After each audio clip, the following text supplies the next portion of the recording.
আসসালামু আলাইকুম ভাই, কেমন আছেন? আলহামদুলিল্লাহ ভাইয়া, ওয়ালাইকুম আসসালাম। কেমন আছেন আপনারা? এই তো আছি আলহামদুলিল্লাহ। মাশাআল্লাহ। তো বাজার তো একটু উলটপালট হয়ে গেল, আপনাদের একটু অসুবিধা হয়ে গেল। অনেক উলট পালট, মানে অনেক গ্যাপে চলে গেছে, এত গ্যাপে কল্পনার বাইরে।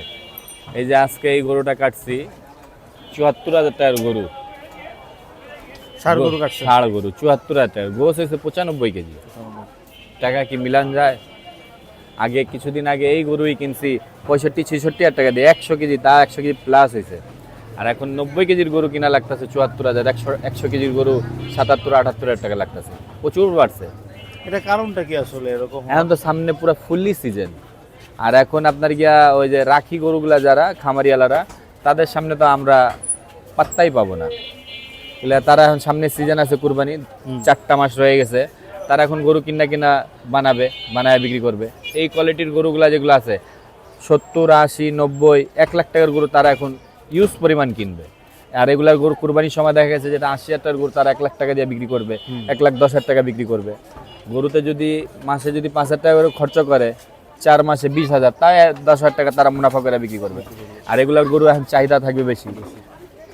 সব সময় দেখা যায় লাখ খানিকের ভিতরে যেগুলো গরু থাকে, ওগুলোর চাহিদা কুরবানির সময় সব সময় চাহিদাটা সব থেকে বেশি থাকে।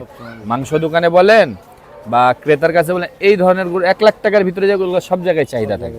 আর এগুলা গরু বাজার তুলনায় এখন কম আর দাম বেশি।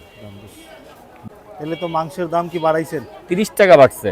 তা আপনাদের ভিডিও যারা দেখে আসতেছে তার জন্য 40 টাকা নিচ্ছি, 640, 10 টাকা ডিসকাউন্ট করে দিচ্ছি। দেখা যায় অনেক দূর দূরান্ত থেকে মানুষ আসতেছে, 10 কেজি 15 কেজি গোস্ত নিছে, একটা রিকোয়েস্ট করছে, তার দেখা গেছে একটা সেফটি হয়ে যাচ্ছে 150 টাকার 15 কেজি গোছের ভিতরে, সেও হ্যাপি আছে। কবে কবে থেকে বাড়াইলেন? শুক্রবার থেকে মামুন ভাইয়ের রেফারেন্সেই বাড়ছে। তাহলে এখন মানে 30 টাকা তো বাড়াইছেন, গরুর দামও তো অনেক বাড়ছে, তাও ক্ষতি মুখে আছি। ক্ষতির মুখে, হ্যাঁ। এটাই জানতে চাইছিলাম। আপনি হিসাব করেন না, যদি 100 কেজির গরু যদি 77-78 টাকা যদি লাগে, 100 কেজির গোছের আমাদের বিক্রি আসতে 65,000 টাকা। সেট ধরেন 6-7,000 টাকা, 7,000 টাকা, তো কত আসলো? 65 আর 7, 72, তাও তো 5,000 টাকা গ্যাপে আছি। আমরা তো বাড়াইতে পারতেছি না। যদি বাড়ায় বিক্রি করলে দেখা যায় অনেক ক্রেতা আছে, গরিব মানুষ, তারা লাগানের বাইরে চলে যাবে। যেমন একটা রিক্সাওয়ালা আসলে 1 কেজি গোস্ত কিনতে পারে, তার এখন সাধ্যর ভিতরে আছে। এখন দাম বাড়লে তার সাধ্য তার নাই, পারবে না। সাধারণ মানুষ অনেক কেউ আছে যারা বছরকার বছর চলে গোস্ত খাইতে পারে না, কুরবানির সময় খায়। এখন দেখা যাচ্ছে 650 টাকা কেজি, তার একটা কিনার সাধ্যর ভিতরে আছে, আধা কেজি গোস্ত কিনি, এরকমভাবেই আছে। তা আলহামদুলিল্লাহ, আল্লাহর কাছে শুকরিয়া আদায় করতে হবে ভাইয়া, যে আল্লাহ পাক এই ব্যবসায় অনেক বরকত দিয়েছে ভাই। যতই ক্ষতি হোক যাই হোক, কিন্তু আল্লাহ পাক বরকত দিয়ে দেয়। কোথায় থেকে বরকত আসে না আসে একমাত্র আল্লাহই জানে। আলহামদুলিল্লাহ। বরকত আমি কোনো ব্যবসায় খুব কমই দেখছি। মানুষ যতই যা বলুক, আমার জগতে আমি যখন থেকে এই ব্যবসার লাইনে আছি, এই ব্যবসার মতো বরকত কোনো ব্যবসা আমি দেখি নাই। অনেক বরকত আছে। দেখা গেছে আল্লাহ পাক এমনও দিয়ে দিছে, কিছুদিন আগে ৭২,০০০ টাকা গরু কিনছে, একটা 3 মণ গোছ হয়ে গেছে। আল্লাহ বরকত দিছেন, ওইটাই তো রহমত। আর এই যে আজকে একটা গরু কাটলাম ৭৪,০০০ টাকা গরু, গোছ হয়েছে 94 কেজি, 95 কেজি, 1 কেজি কমই হয়েছে, 94 কেজি। তা এখন আল্লাহ পাক দেখা যায় 2, 4টা 5টা ক্ষতি হয়ে যায়, একটাতে এমন আল্লাহ পাক দিয়ে দেয়, দেখা যায় সমান সমান হয়, বরকত দেয় আল্লাহ পাক। এটা হলো আল্লাহর নিয়ামত। সৎ পথে থাকলে আল্লাহ পাক বরকত দিবে। আলহামদুলিল্লাহ। আজকে কয়টা জবে? আজকে 3টা করছি, 2টা ষাঁড়, একটা বকনা। আর টুকটাক অর্ডার কি পাইতেছেন? অর্ডার আমি খুব কমই দেই ভাইয়া। আচ্ছা। দেখা যায় আমি তো অর্ডার আনার জন্য দাম কমাই নেই, সাধারণ মানুষের জন্য দাম কমাইছি, যারা কিনে খেতে পারতো না তাদের জন্য। এখন কেউ আইসা যদি বলে 50 কেজি, আমি দেই না। আচ্ছা। সর্বোচ্চ 20 কেজি, সর্বোচ্চ 20 কেজি, তাও বাসার জন্য, কোনো প্রোগ্রামের জন্য। হ্যাঁ, মসজিদ, মাদ্রাসা, এতিমখানার জন্য যতটুকু লাগবে দিব। এই 3 জায়গার জন্য যতটুকু লাগবে দিব, কোনো সমস্যা, আমার যত ক্ষতি হোক দিব। মসজিদ, মাদ্রাসা, এতিমখানার জন্য যতটুকু লাগবে দিব। ওটা আমার কোনো সমস্যা নাই। ওটা যদি 20,000 টাকা ক্ষতি হয়ে যাক, ওটাতে আমি দিব। কিন্তু ওইখানে ভালো লোকগুলো আছে, আলেমদার লোকগুলো আছে, তারা খাচ্ছে। যদি তাদের ওসিলায় যদি আমি বরকত পাওয়া যাই, এটা একটা ভালো কথা বলছেন। আমি কোনো প্রোগ্রামে গোস্ত দেই না। সর্বোচ্চ 20 কেজি খালি এতিমখানা, মাদ্রাসা, মসজিদের জন্য দেই। 70 কেজি গোস্ত নিয়ে গেছে জামাতের লোক, ইসলিমা মাঠে নিয়ে গেছে। এরকম টুকটাক পাইলেও তো দেখা যায় যে একটু আপনার জন্য সহজ হয়। একটু বড় অর্ডার যদি টুকটাক এরকম মানে বড় অর্ডার মানে মসজিদ মাদ্রাসারই নেই, এছাড়া আমি আর কোনো বাড়তি কোনো অর্ডার নেই না। আর আপনার তো মেইন উদ্দেশ্য হচ্ছে সেবামূলক, সেবার জন্য। মানুষ গরিব মানুষ কিনা খেতে পারে, এটা ঠিক যে আপনারা দামটা লাগাম করে রাখছেন, দেখা মাংসের দাম ঊর্ধ্বগতির দিকে যাচ্ছে না। কোয়ালিটিটাও চেষ্টা করবেন সবসময় ভালো কোয়ালিটি এই দেখেন, আপনি আইডিয়া আছে কিনা জানি না গরুর প্রতি, বলেন তো এটা ষাঁড় গরু না বকনা গরু, আইডিয়া আছে এটার প্রতি? দেখা মনে হইতেছে বকনা মনে হইতেছে। বকনা, বাস্তবে বকনা। বকনার চুট কয়টার দেখেন, চুস খুব কম। দেন বকনার চুস দেখেন ষাঁড়ের মতো, দেখছেন? হ্যাঁ আছে।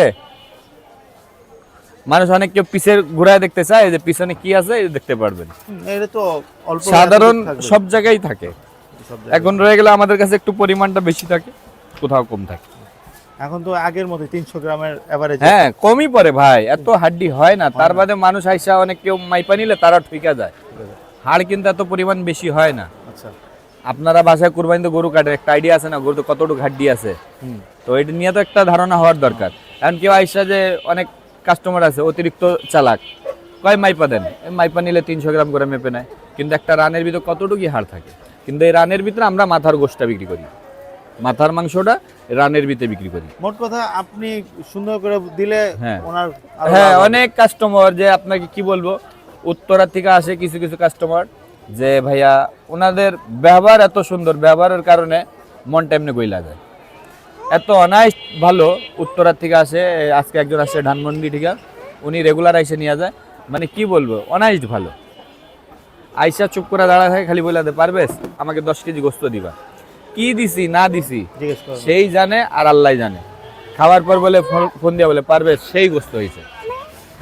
এটাই তো আপনার দরকার। হ্যাঁ, আবার কিছু ব্যবসা, যে কোনো ব্যবসা জায়গা বেশি চালাকি কারোর জন্য ভালো না, দোকানদারের জন্য ভালো না, ক্রেতার জন্য ভালো না।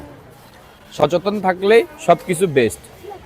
কেউ যদি আইসা বলে যেটার সাথে মাথার গোস্ত নিব না, আমি তো দিব না, বলে আমার তো পট্টা তো নাই, আমি কিনে আনছি 750 টাকা কেজি, বেচতেছি 650 টাকা, আমারও কিন্তু বাঁচা লাগবে, আমি লস দিচ্ছি, তা অতিরিক্ত লস কিন্তু ক্ষতির মুখ হয়। আমি এখানে 2 নম্বরই কিছু করব, লিগেল কথা, কেউ মানুক বা না করবো, আমি কিন্তু ওইখানে 2 নম্বরই করবো 100%, না পাইলে করতেই হবে। করতে হবে।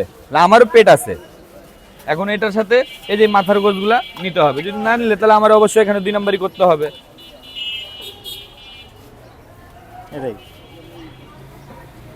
আপনার দোকানের লোকেশনটা বলে দেন। আমাদের লোকেশন একদম সহজ ভাইয়া, বাস স্ট্যান্ডে আসবেন, যদি দূর থেকে আসেন উত্তরা, বনানী, গুলশান, যেখান থেকে আসেন 11 বাস স্ট্যান্ডে আসবেন। বাস স্ট্যান্ডে যদি মেট্রো থেকে আসেন 11 মেট্রোতে নামবেন, মেট্রোতে নামা 3-4 মিনিট লাগে আমাদের দোকানে আসতে ভাইয়া। নান্নু মার্কেটের পূর্ব পাশে ভাসানীর রোডটা, মিল্লাত ক্যাম্প ভাসানীর রোডটা, সামনের রোডটা হলো নান্নু মার্কেট, তার পূর্ব পাশে হলো ভাসানীর রোড, এটা হলো নিউ সোসাইটি মার্কেটের রোড। এই রোডে কিন্তু বাজারও আছে, আচ্ছা। একদম সহজ, কোনো কঠিন না। এদিকটা কালসি দিয়ে আসলে আপনি কালসি রোড দিয়ে বলবেন উল্টা বাবার মাজার দিয়ে সোজা আসতে, মিল্লাত ক্যাম্প ভাসানী রোড, একদম সহজ রাস্তা, এর চেয়ে সহজ রাস্তা নাই। আপনার নাম্বারটা বলে দেন। 019444706। আবার আরেকটা যে ভিডিও বন্ধ করেন না, এই যে হলুদ বিল্ডিংটা দেখেন, আপনি ঘুরে দেখেন, এই যে হলুদ বিল্ডিং দেখছেন, ওই যে জুম করেন, হ্যাঁ ওই হলুদ বিল্ডিং এর সোজা কিন্তু মেট্রো স্টেশন 11, একদম সোজা, সোজা। হ্যাঁ, বেশি দূর নাই, কাছেই আছে একদম। মেট্রো থেকে যদি 11 নামে একদম হাইটটা আসতে পারবে, এক রাস্তা। এক রাস্তা। ঠিক আছে, ধন্যবাদ।